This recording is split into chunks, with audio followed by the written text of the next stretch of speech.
Srimade Bhakti Vedanta Swami Nidinamine Namaste Saraswati Deve Gauravani Pracharine Nirvishesha Shunyavadi Pasyati Deshatarine Jai Shri Krishna Chaitanya Prabhu Nityananda Shri Advaita Gadadara Shri Vasavi Gaura Bhakta Vrinda Hare Krishna Krishna Krishna Hare Hare Hare Ram Ram Ram Hare Hare. Hare Krishna. So we reached to the last part of the chapter 6. So we are about to end our module 1. So we'll start with 642. Okay, it's about what will happen to an unsuccessful yogi who falls after a long practice.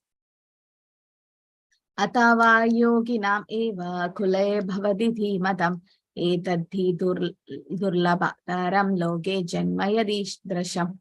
So in the previous sloka in 41, we saw Shuchinam Srimadam Gehe, right? The unsuccessful yogi after many years of enjoyment. And we had a breakout room, right? Based on that, he says that some are born in the family of righteous people or the Brahmana Vaishnava family. 641, Mataji, in my book, I have not written 641. Have we done 641, Mataji?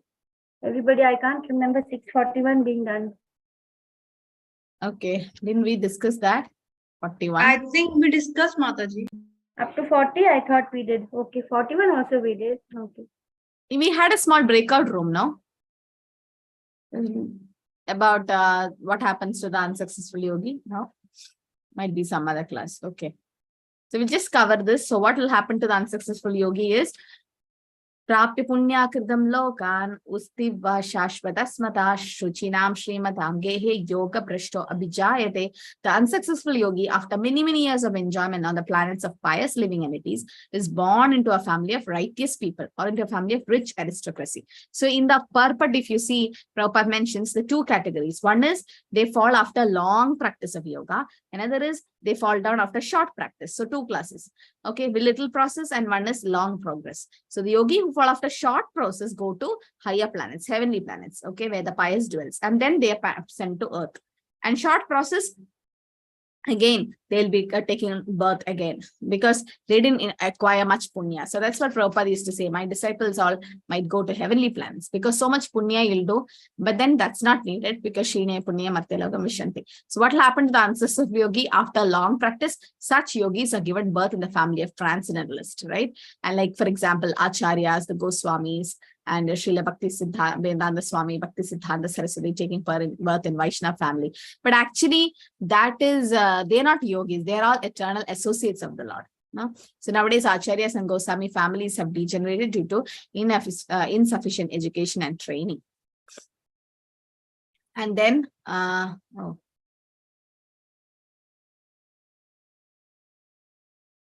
okay, so that's what Arjuna is asking. What will happen to an unsuccessful yogi? Like what will happen to them? Okay, that's the 41 sloka, where it says, by the grace of the Lord, they are allowed to make full utilization of their material propensity in heavenly planets, and they are given prosperous lives in the righteous or aristocratic family.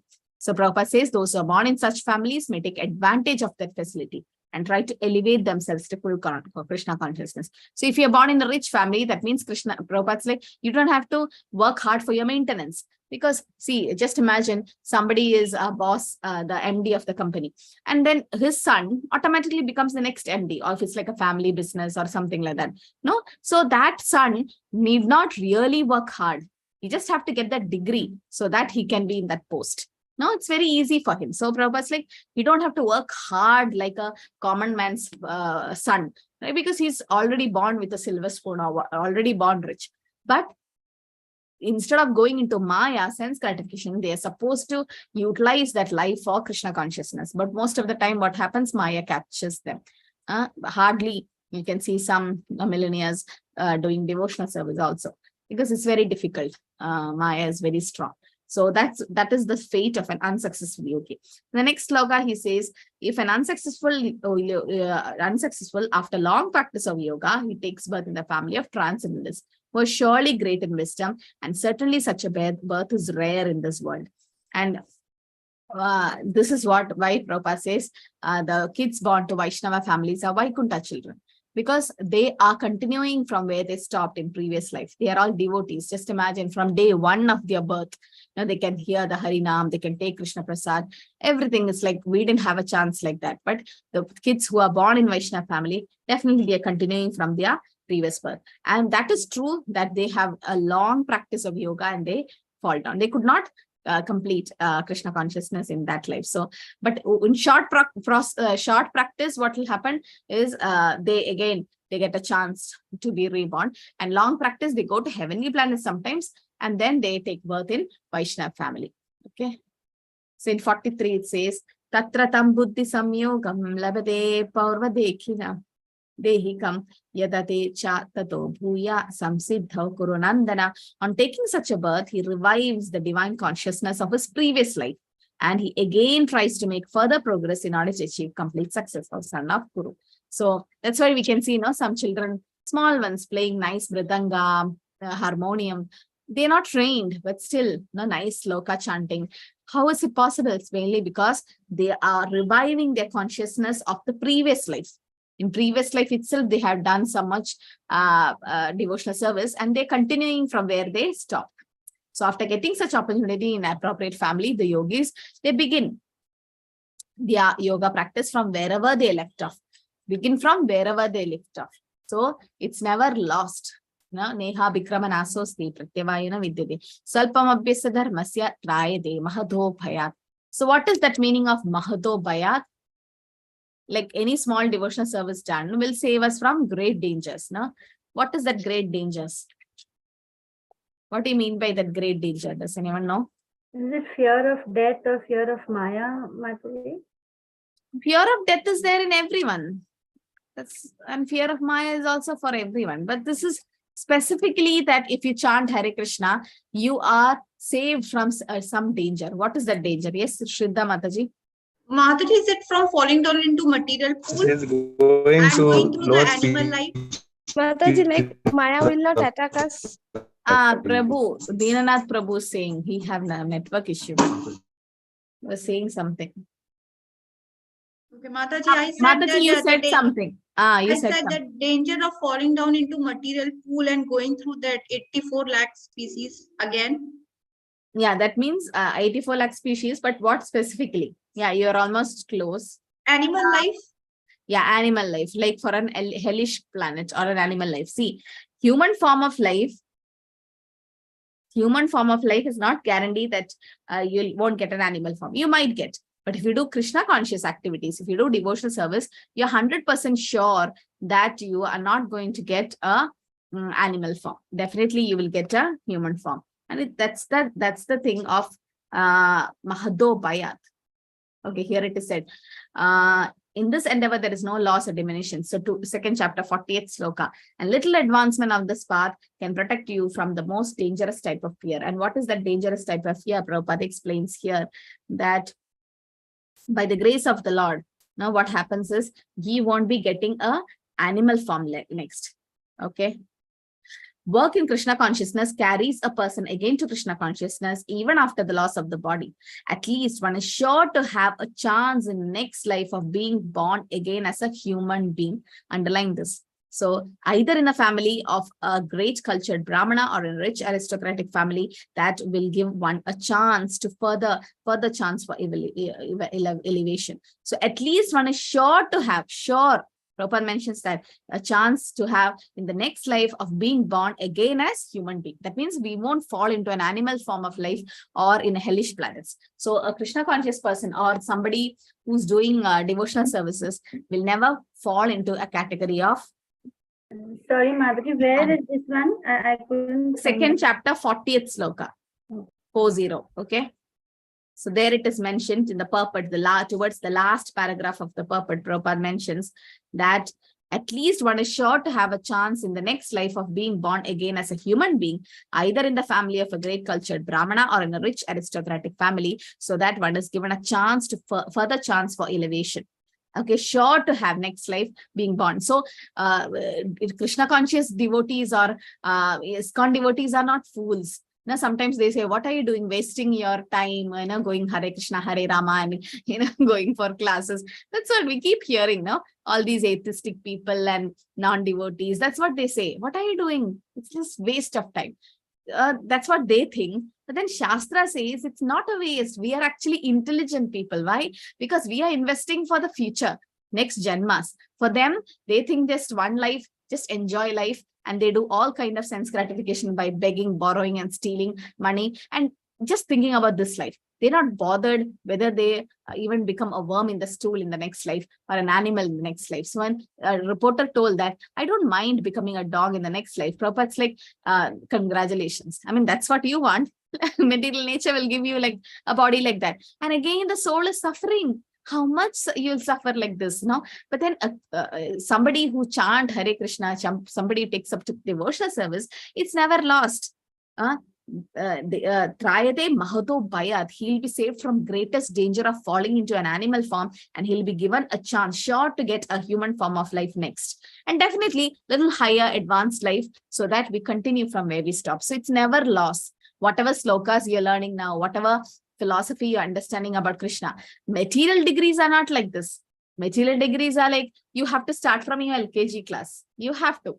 Right? You can't continue from where you stopped. But then, well, spiritual things are not like that. So that's why here it is said, an unsuccessful yogi get a chance to be born in aristocratic family, rich family, Brahmana family, Vaishnava family, and then continue from where he stopped. So he revives the divine consciousness of his previous life. He just have to brush it up. Okay, how many of you felt okay, you're all chanting 16 rounds. Now, how many of you felt like chanting 2 rounds, 4 rounds, 8 rounds was very easy? But after that, you little struggled to reach 16. Or was chanting 16 easy for anybody? You can raise a digital hand. Who all started chanting 16 rounds after coming like in few months of Krishna joining ISKCON? The sense might be after your level 1 class. Didn't even start chanting 16 rounds just immediately after your level 1. 18 days course, or might be in 1 month, 2 months. You didn't even chant 16 rounds in 2 months of coming into Krishna consciousness. Okay, so what about 8 rounds? Did anyone reach 8 rounds in 1 month? And then you little worked hard to reach 16? Not even 8 rounds. Okay, did anyone take like 3 months, 4 months to reach 8 rounds? Samir Prabhu, 16 rounds. Okay, Lipsa Mataji. Oh.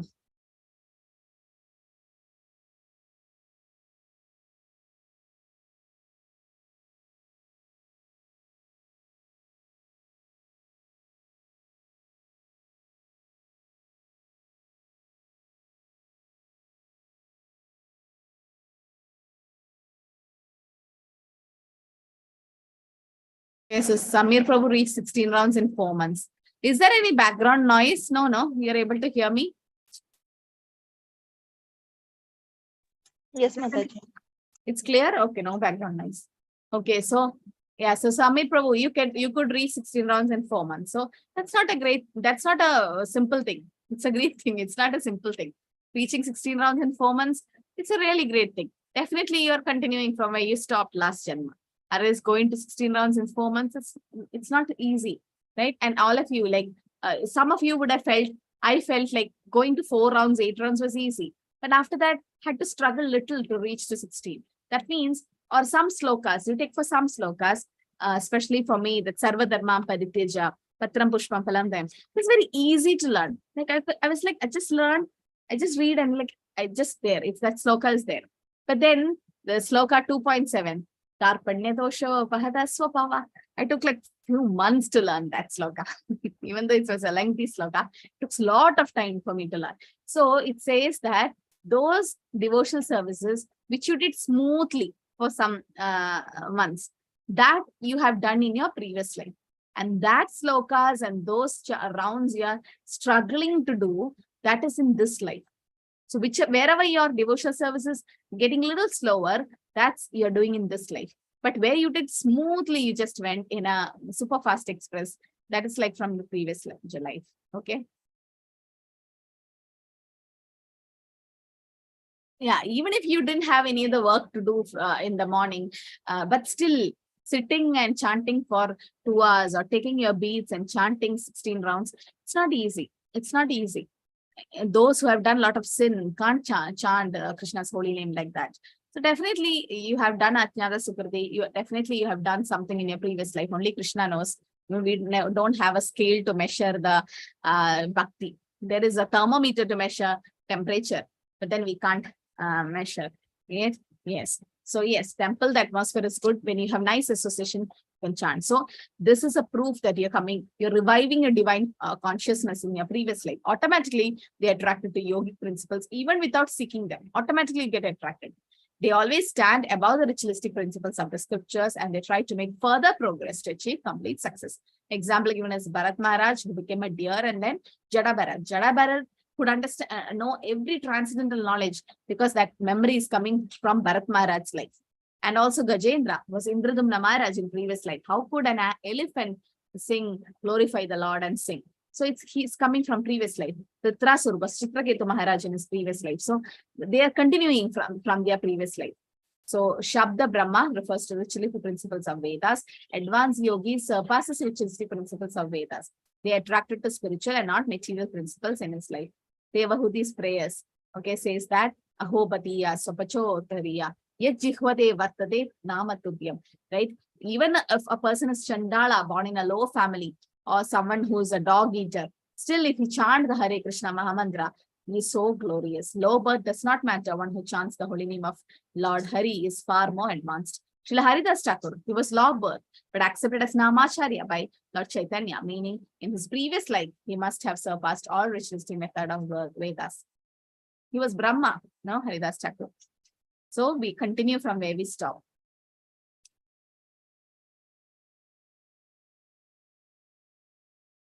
45 says, Prayatnat yadamanastu yogi samshuddha kilbishaha aneka janma samsiddhas tato yati param gatim. And when the yogi engages himself with sincere endeavor in making further progress, being washed of all contamination, then ultimately achieving perfection after many, many births of practice, he attains the super goal.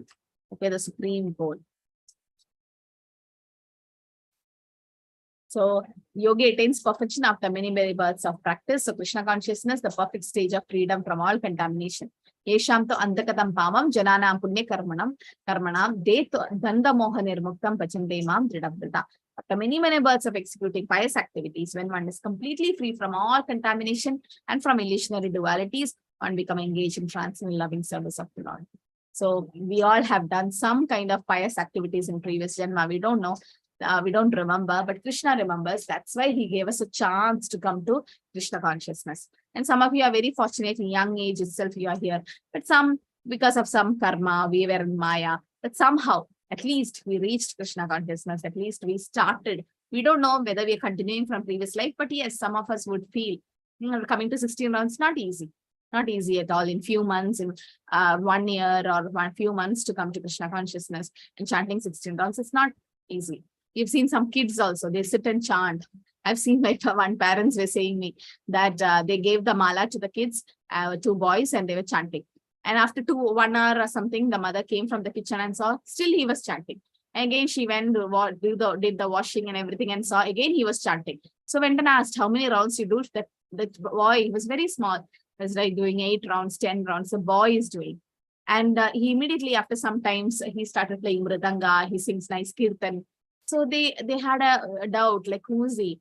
I'm like, definitely devotee from previous life. It's not easy for kids to chant like that, no?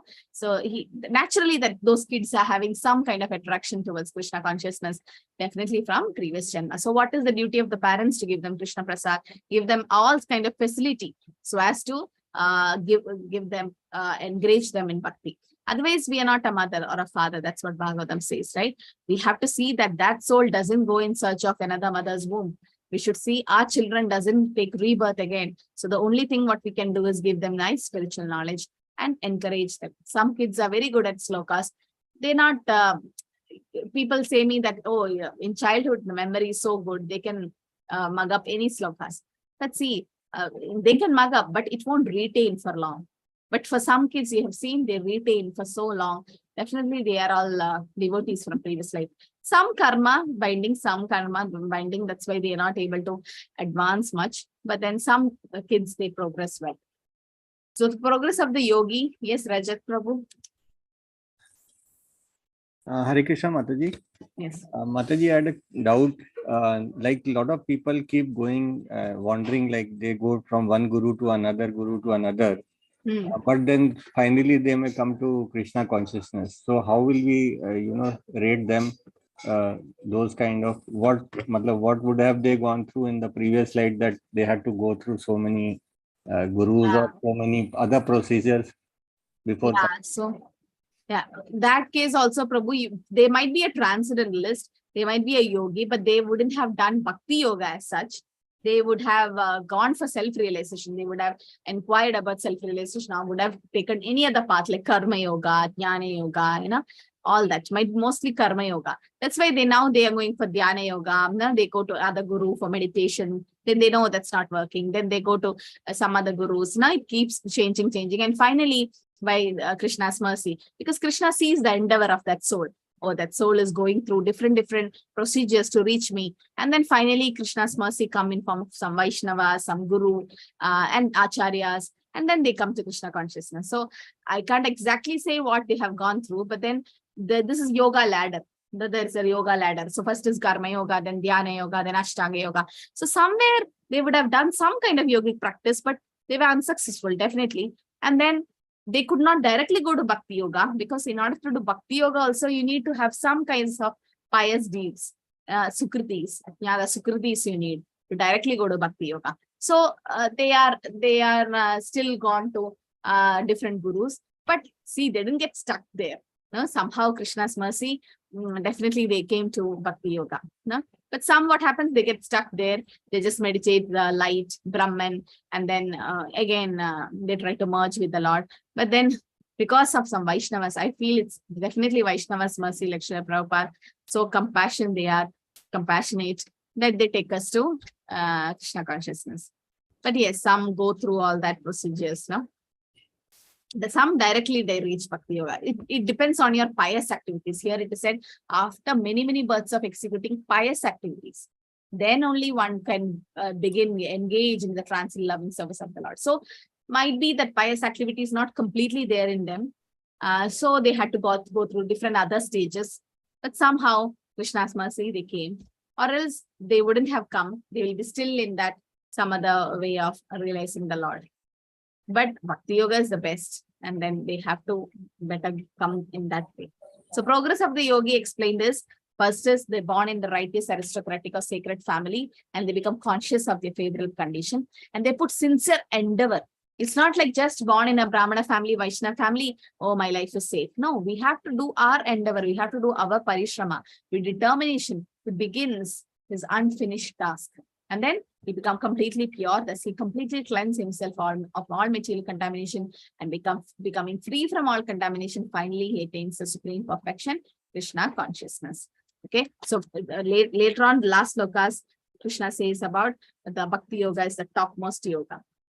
44, he says, Purvabhyasena tenaiva riyatehi avaso apisa jitnyasur api yogasya shabda brahmadi vartate. By virtue of divine consciousness of his previous life, he automatically become attracted to yogi principles, even without seeking them. Just an inquisitive transcendentalist stands always above the richest principle of the scriptures. So here Prabhupada mentions, right? Naturally, we become attracted. So this is the verse. Aho bata swapachito gariya yajipvade agre vartade nama tubyam te pustapaste juhuvu sashnu arya brahmanachur nama granantiyete. Persons who chant the holy name of your Lord is far advanced in spiritual life, even if they are born in the family of dog eaters. So, and the example of Haridas Thakur is quoted. Prayatnadyadamanastu yogi samshuddha kilvishaha aneka janma samsiddhas tato yati param gatim. And when the yogi engages himself with sincere endeavor in making further progress, being washed of all contamination, then ultimately achieving perfection after many words of practice, he attains the supreme goal.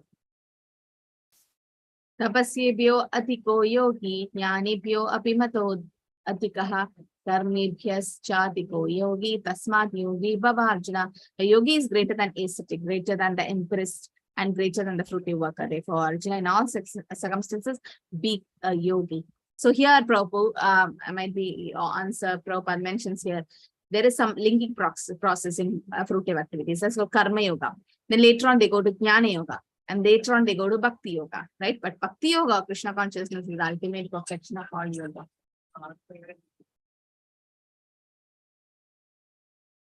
So Bhakti Yoga is the topmost, because in one life you can reach perfection, right? In Bhakti Yoga, in one life you can go back to Krishna. So that's why Bhakti Yoga is very important. And the last loka also, Krishna says Bhakti Yogi is the topmost yogi. Ultimate stage of yoga practice is pure devotion to Krishna, and Bhakti Yoga is the perfection of yoga. It's not simply a process of purification. It is also the goal of purification, the eternal possession of the living entity. Bhakti Yogi is the topmost yogi. Krishna himself says that, right? And a yogi is greater than tapasvi, jnani, and karmi.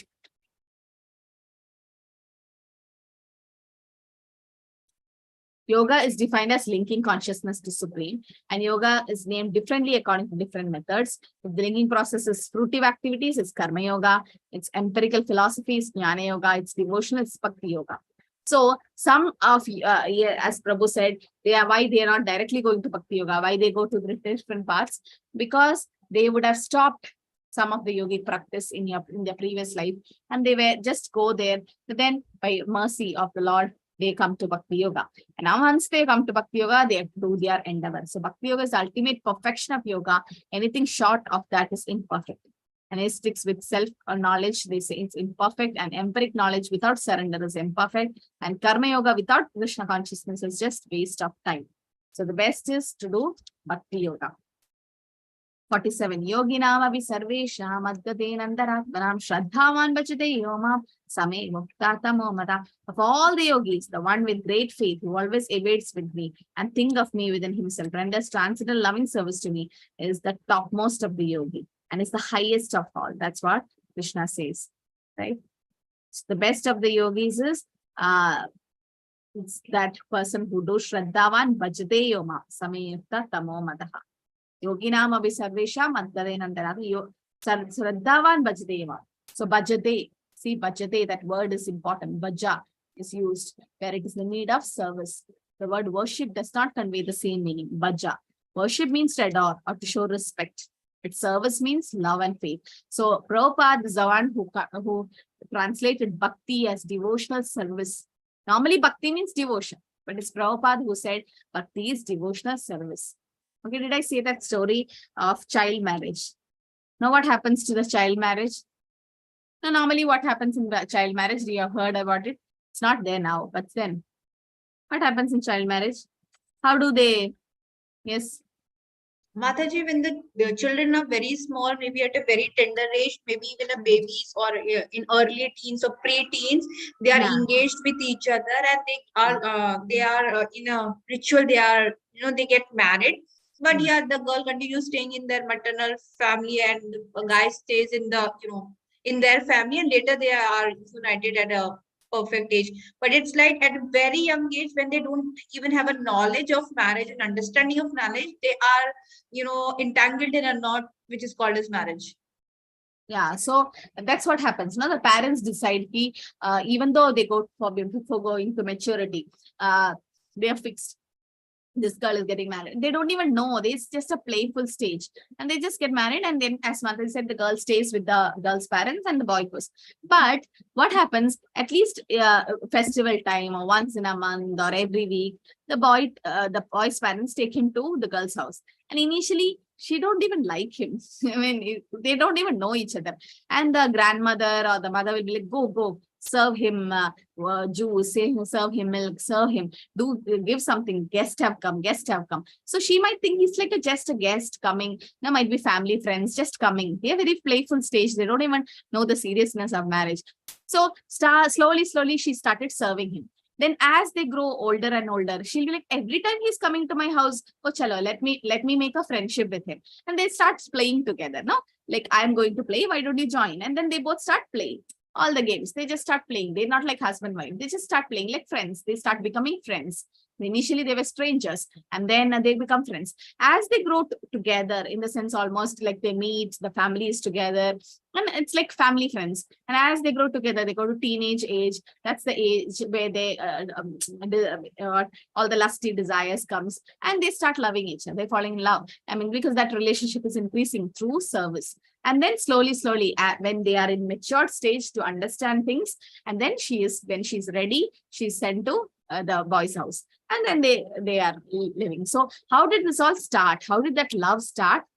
Is it just automatically? No, it's through service. She was forced in the beginning. Similarly, we have to serve Krishna. We can't just love Krishna just like that on one fine day. We have to start serving him. How do you serve? That's called devotional service, right? By chanting his holy name, by offering bhog to him, and hearing his Bhagavad Gita, Bhagavatam, different types of 9 types of devotional service. First, we are forced, like a mother or a grandmother forced that child, that girl, to serve the boy. Similarly, a guru or a spiritual master forces us. That's called Vaidhi Sadhana Bhakti. They give us rules and regulations. You have to chant this, you have to do this, the whole regulative principles, and we are forced to do. But slowly she knows, oh, when that boy come, I need to serve him. So without even her mother saying, she'll start serving him. That's called Raganuga Bhakti. Like automatically, there is spontaneous attraction, and they start serving. And slowly you reach to bhava. You develop a rasa or a relationship with the Lord. And then it's prema. That's the love. So first it starts with service. The girl starts serving the boy, and finally they fall in love. Similarly, you have to start serving Krishna, then you fall in love with Krishna, right? So that's the process we are in. Some of you have already reached the prema stage, some are just on the process. So bhajate means you have to serve with love and faith. The love comes later, actually. Initially, there is no love, just service. And then slowly, we develop that love. So that's how, it's a nice example given a comparison about child marriage. And faith is especially meant for the Supreme Personality of God. And service to the Supreme Personality cannot be avoided by living entity, because one can avoid worshipping a respectable man or a demigod, but one cannot avoid serving the Supreme Personality Godhead. Ya esham purusham sakshat atma prabhavam ishvaram navajanti avajananti sthanat drashtat padatya ada padanti ada. Anyone who does not render service and neglects his duty to the Premier Lord, who is the source of all living entities, will certainly fall down from his constitutional position. So that's what Bhagavatam explains. So Prabhupada explains that in the sloka. And he says, Avajananti mamuda manishim tanemashritam. Only fools and rascals deride the Supreme Personality Godhead when he come in human form. Right? So what is the problem with the material life people is that they think man is God and they think God is man. Yes, Praveena Mataji? You want to add something? Hare Krishna Mataji. I was asking, falling down from constitutional position means taking a birth in an animal world? No, falling down from constitutional person. Our constitutional person is Jivera Surabai Krishna and Nityadas. Being the servant of Krishna, he'll become the servant of Maya. Okay, like that. So anyone who does not render, even going to an animal form is also like that. If you neglect your duty to Krishna, if you don't worship the Lord, then definitely we'll fall down from that position of being a human form also. Yes, possible, no? The highest yogi concentrates upon Krishna in his Shyam Sundar form. The ideal yogi concentrates his attention to Krishna, called as Shyam Sundara, the beautiful colored as a cloud, freshly formed monsoon cloud, and lotus-like face is as effulgent as the sun, who dresses in brilliant with jewels, and his body is flower garland, illuminating all sides in his glorious luster. How to achieve highest perfect yogic perfection? Yasya deve parabhaktir yada deve tada kuru tasita Tatita hi artha prakashante mahatmana. Only those unto those great souls who have implicit faith in both the Lord and the spiritual master are all the imports of Vedic knowledge automatically revealed. Yada bhaktir parabhaktir yada deve tada guru. Yada deve tada guru means we should have faith in the guru, our spiritual master, and the scriptures. Then only can we advance. Okay. So this Prabhupada gives a nice long purport, 2 pages purport. So all of you please read that. So Prabhupada mentions here, all of you see the last para of the purport, 6.47. Bhakti means devotional service of the Lord, and which is free from the desire of material profit. either in this life or next. Devoid of such inclination, one should fully absorb the mind in the Supreme.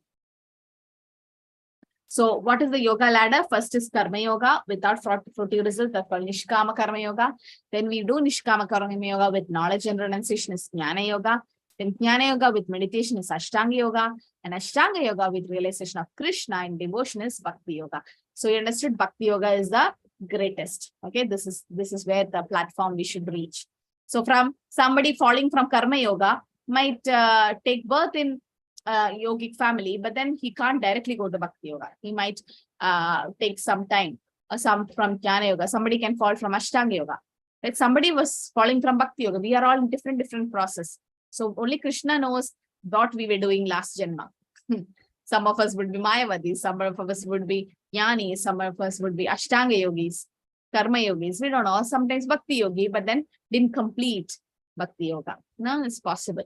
So only Krishna knows where we have stopped.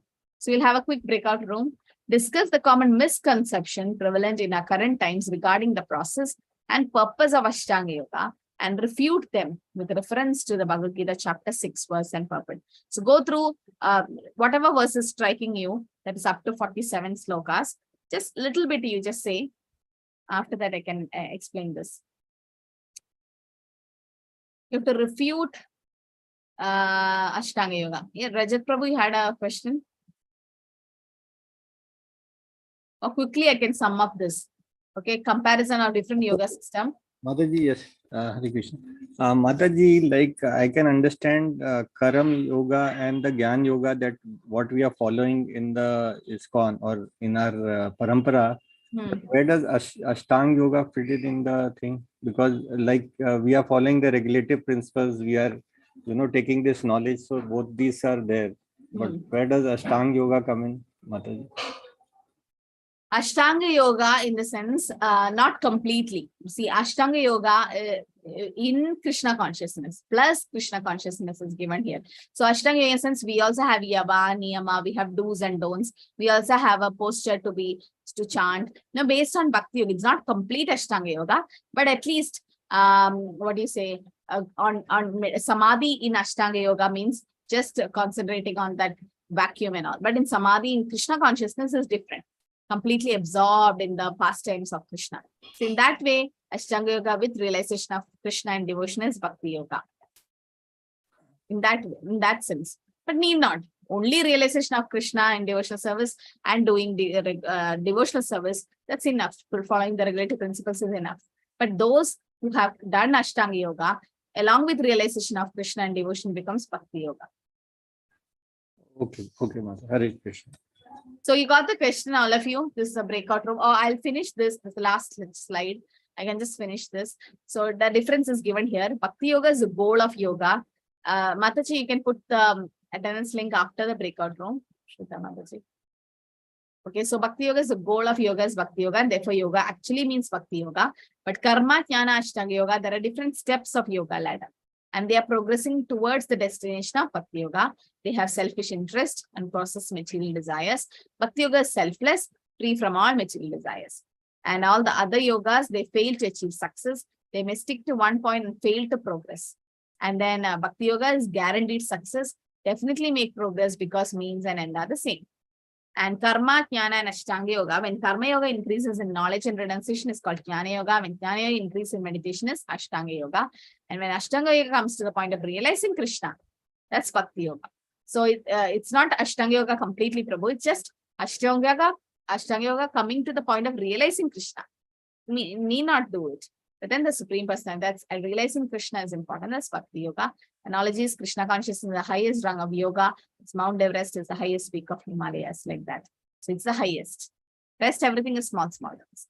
So we'll have a quick breakout room to discuss the common misconception that is prevalent in our current times regarding the process of Ashtanga Yoga and refute them. Just tell me which sloka you can refute Ashtanga Yoga in this modern Kali. Did it come? Yeah. Okay.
Hare Krishna. So all are back. So we'll start with room number 2. Who was there? Rinnath Prabhu, Lipsa Mataji, Vinal Mataji, and Rajat Prabhu.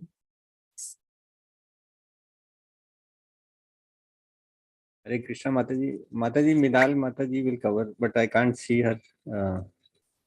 She got lost it. I mean, she might have logged in by mistake. Okay, so we'll start with room number 1 then, by the time she joins back. Hare Krishna Mataji, I'll start and then we all will speak one by one. So we are talking about misconceptions regarding Ashtanga Yoga, and we will quote the shlokas from chapter 6 to refute the argument. So first of all, the few points which we all discussed and I wrote down is like, people have a misconceptions that we need to be young, we need to have fit and flexible body, and if we want to maintain physical fitness, then we should perform Ashtanga Yoga. So actually Ashtanga Yoga is taken just as a yoga to keep a body healthy, strong and fit. So here in purport 6.4, it is very clearly mentioned that a person is said to be elevated in yoga when having renounced all material desires. So keeping a body physically fit is a material desire, because this body is given to us by Krishna, and especially the human form, is to serve him, to realize our constitutional position with the God, and to know what we are, but not to maintain our physical fitness. And in 6.16, it is also said that there is no possibility of one becoming a yogi, Arjun, if one eats too much or too little, sleeps too much or sleep is not enough. So like if you want a physical fitness, then you really need to eat your proteins and you need to have a high carb diet and all this and that, which Lord Krishna has clearly refuted. The second point which I have written is that people have misconception that we do Ashtanga Yoga to get some siddhis, the mystic powers, and it is not meant to connect with Krishna.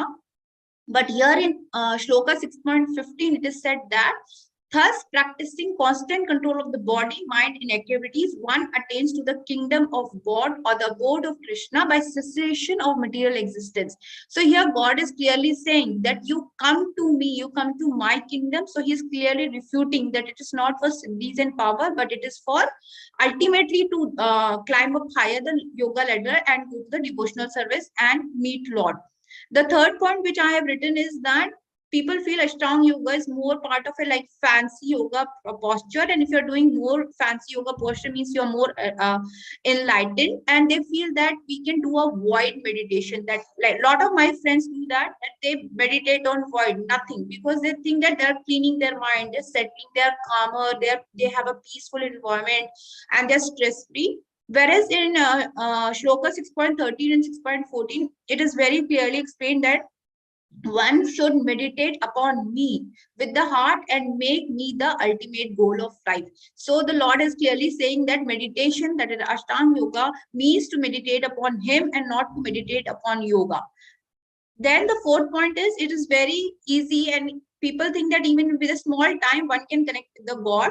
But in Shloka 6.25, it is clearly said, gradually, step by step, one should become situated in trance by means of intelligence, sustained by full conviction, and thus the mind should be fixed on the self alone and should think of nothing else. So here the line gradually, step by step means that you cannot connect with God in one time or just by having a thought that I love God. You really need to serve him, connect him, and have his mercy or a mercy of Guru to connect with him. So these are the points I have written. Now Pravina Mataji will speak the other points, Mataji. Hare Krishna. Okay. Hare Krishna, Mataji.